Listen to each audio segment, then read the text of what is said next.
ವಿಜಯವಾಡ ರಾಷ್ಟ್ರೀಯ ಹೆದ್ದಾರಿಯಲ್ಲಿ ಚಲಿಸುತ್ತಿದ್ದ ಖಾಸಗಿ ಬಸ್ಗೆ ಬೆಂಕಿ, ಪ್ರಾಣಾಪಾಯದಿಂದ ಪಾರಾದ ಪ್ರಯಾಣಿಕರು. ನಲ್ಗೊಂಡ ಜಿಲ್ಲೆಯ ಚಿಟ್ಯಾಲ್ ಮಂಡಲದ ಪೆದಾಕಪರ್ತಿ ಬಳಿಯ ರಾಷ್ಟ್ರೀಯ ಹೆದ್ದಾರಿಯಲ್ಲಿ ಇಂದು ನಸುಕಿನ ಜಾವ ಖಾಸಗಿ ಬಸ್ ಅಗ್ನಿ ಅವಘಡಕ್ಕೆ ತುತ್ತಾಗಿದೆ. ಹೈದರಾಬಾದ್ನಿಂದ ಆಂಧ್ರಪ್ರದೇಶಕ್ಕೆ ಪ್ರಯಾಣಿಸುತ್ತಿದ್ದ ಬಸ್ನಲ್ಲಿ 3 ಗಂಟೆ ಸುಮಾರಿಗೆ ಇದ್ದಕ್ಕಿದ್ದಂತೆ ಬೆಂಕಿ ಕಾಣಿಸಿಕೊಂಡಿದೆ.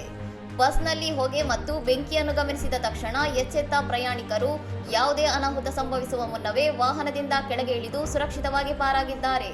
ವಿಷಯ ತಿಳಿಯುತ್ತಿದ್ದಂತೆ ಅಗ್ನಿಶಾಮಕ ದಳದ ಸಿಬ್ಬಂದಿ ಸ್ಥಳಕ್ಕೆ ಧಾವಿಸಿ ಕಾರ್ಯಾಚರಣೆ ನಡೆಸಿದರಾದರೂ ಬೆಂಕಿಯ ತೀವ್ರತೆಗೆ ಬಸ್ ಸಂಪೂರ್ಣವಾಗಿ ಸುಟ್ಟು ಕರಕಲಾಗಿದೆ.